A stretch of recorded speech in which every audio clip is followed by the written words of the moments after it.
Well, good evening. It's evening, and maybe when you're watching this, it's not evening anymore, but at least live this Wednesday evening, it's evening. So tonight, I just wanted to check in, do something we call a Vesper, which is a quiet evening service.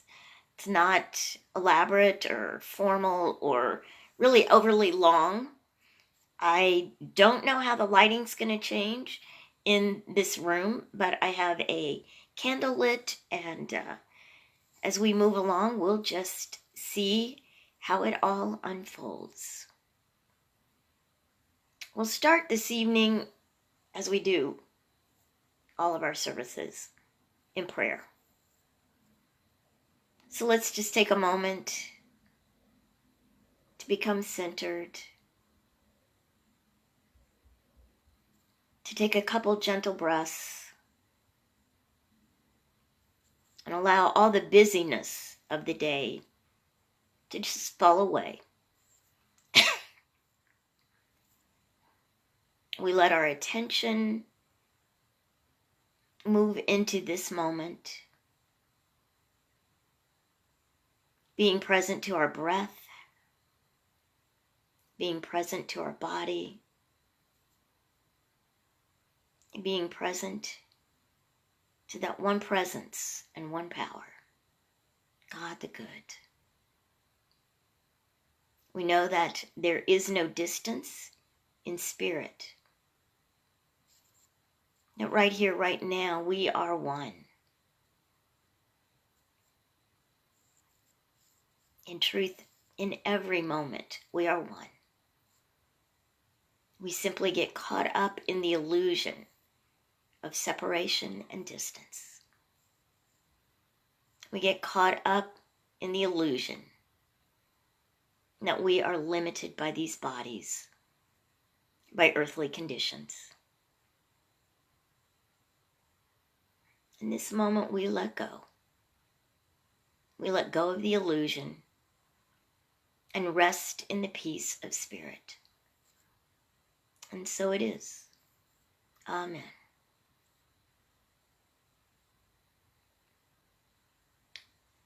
So I want to begin with the daily word. The daily word for today is free. I am free to choose my path today and always. I am free to choose where and how to direct my attention.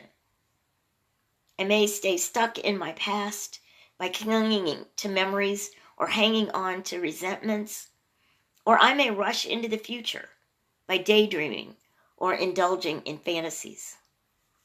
Today, I can make a new choice by staying present in the now moment. The choice of where to place my attention is always mine. I am blessed with the freedom and the responsibility of having an individual will. I may have chosen to be stubborn, refusing to let go of emotions, difficult relationships, past errors, or harsh self-judgments that do not serve my highest good. I make a new choice to step away and be free, to forgive myself or others and move forward with positivity. And the scripture is, do not remember the former things or consider the things of old. I am about to do a new thing. Now it springs forth. Do you not perceive it? It's from Isaiah chapter 43, verse 18 and 19. Well, it seems appropriate to not get stuck in the past, to not get stuck in our fears, get stuck in negative thinking. Is a new thing unfolding? It will certainly be a different thing. I don't feel like there's any doubt about that. When we go back to whatever normal becomes, we will forever have been through this experience. just as generations before us endured famines and plagues and world wars and the Great Depression. This is ours to move through and to see how it awakens us, see how it shapes us going forward. On Monday, I did something I haven't done in a long time. I opened my Bible randomly and began to read. And of course, Spirit was at work, and I recognized that as I began to read what I had opened to. It was 2 Kings, the 4th chapter, and the story of Elisha and the widow's oil. It's a story about fear and lack. Do we see that anywhere today? Fear and lack. And maybe a little bit of hopelessness from the widow. Anyone feeling helpless, hopeless right now? Let me read the story, and then we'll dig into the metaphysics. From 2 Kings, the New Revised Standard Version. Now the wife of a member of the company of prophets cried to Elisha, "Your servant, my husband, is dead. And you know that your servant feared the Lord, but a creditor has come to take my 2 children as slaves." Elijah said to her, "What shall I do for you? Tell me, what do you have in the house?" She answered, "Your servant has nothing in the house except a jar of oil." And he said, "Go outside, borrow vessels from all your neighbors, empty vessels and not just a few. Then go in and shut the door behind you and your children, and start pouring into all these vessels. When each is full, set it aside." So she left him and shut the door behind her and her children. And they kept bringing vessels to her, and she kept pouring.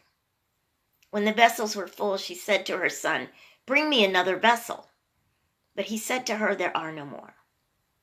Then the oil stopped flowing. She came and told the man of God, and he said, "Go sell the oil and pay your debts, and you and your children can live on the rest." This is a story in the Old Testament.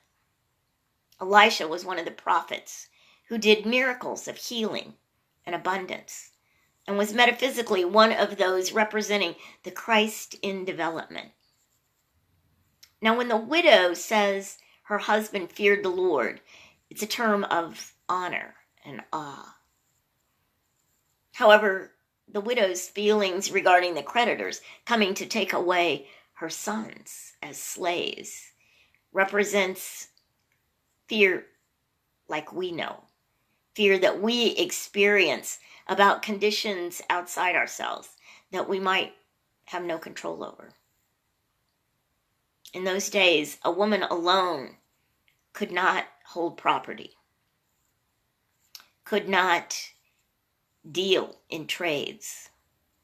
And so I'm certain that the widow felt a little helpless about her situation.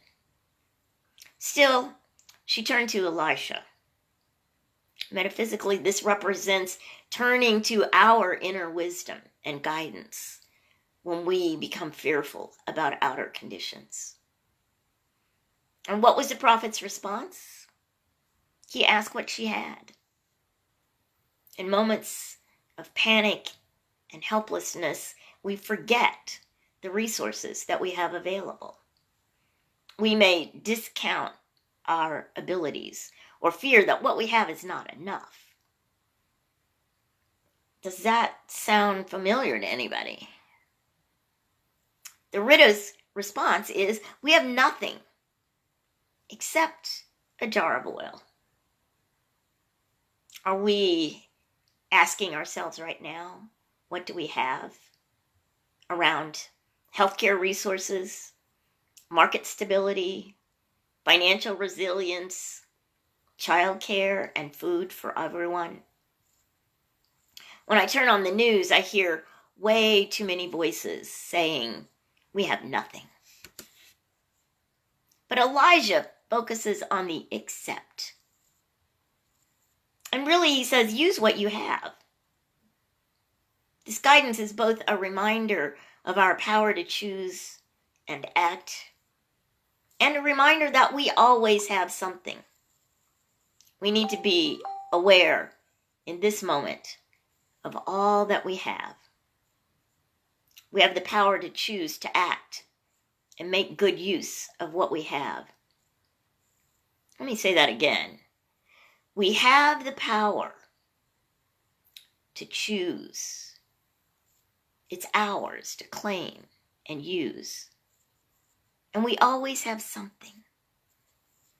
We sometimes focus so intently on the whole that we miss the donut.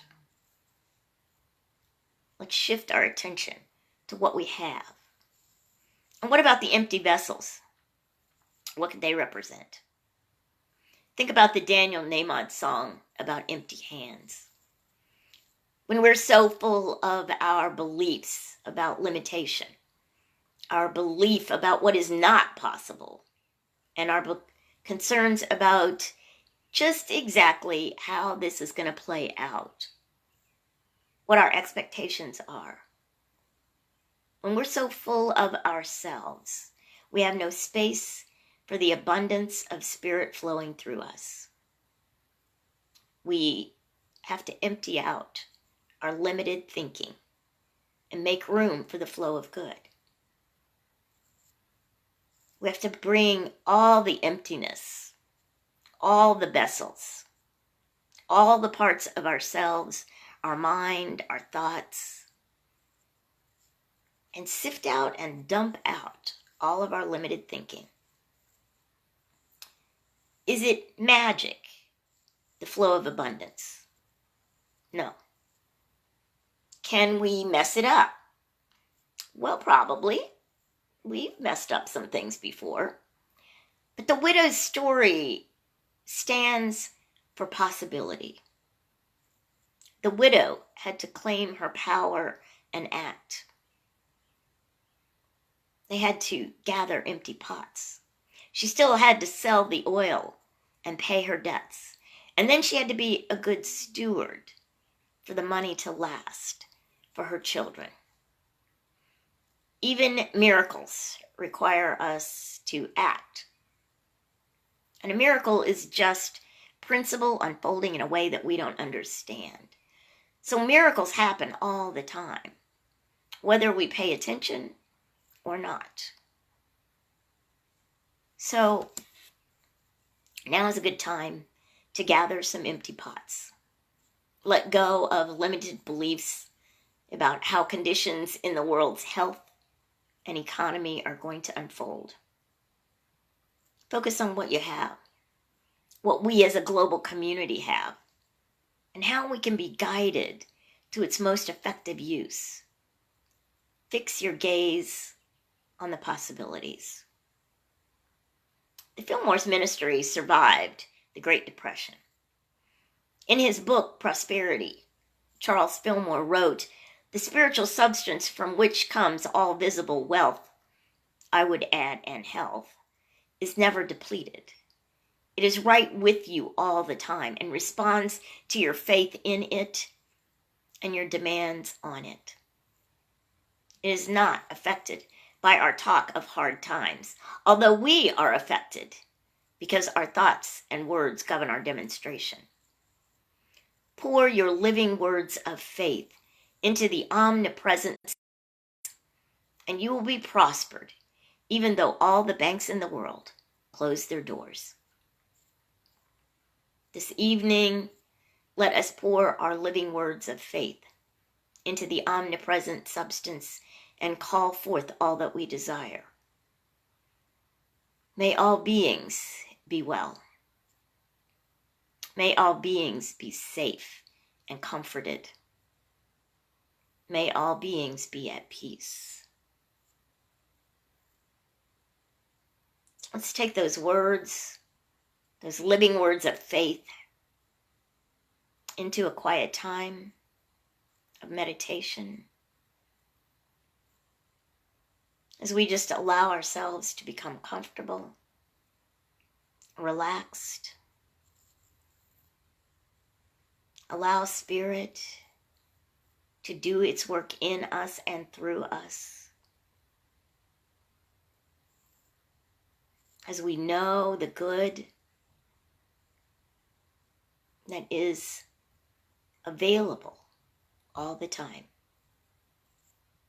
the good that responds to our faith in it and our demands of it.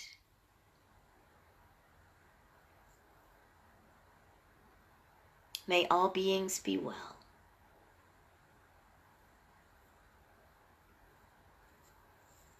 We may call to mind loved ones, people around the globe.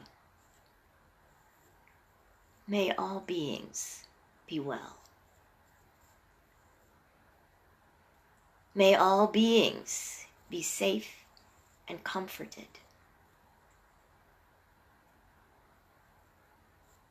In our homes, in businesses, in hospitals. May all beings be safe and comforted. May all beings be at peace. Not just a lack of war. The peace that passes understanding. The peace that is our confidence in the invisible substance being made manifest. The invisible substance of health being made manifest in us and all around the world. May all beings be well. May all beings be safe and comforted. May all beings be at peace. And so it is. So I am committing to a Wednesday evening Vesper for as long as we're in this time of being apart, physically, being out of our sanctuary. So I hope you'll join me at 7 o'clock next Wednesday. I'll be here at 10:20 on Sunday. And I have added a children's chat at 6 p.m. on Wednesdays. Our videos are on Facebook Live and on our YouTube channel. So please share with friends. Please have a blessed rest of the week. Be kind. Be safe. Be well. The light of God surrounds us. The love of God enfolds us. The power of God protects us. The presence of God watches over us. Wherever we are, God is. And so it is. Amen.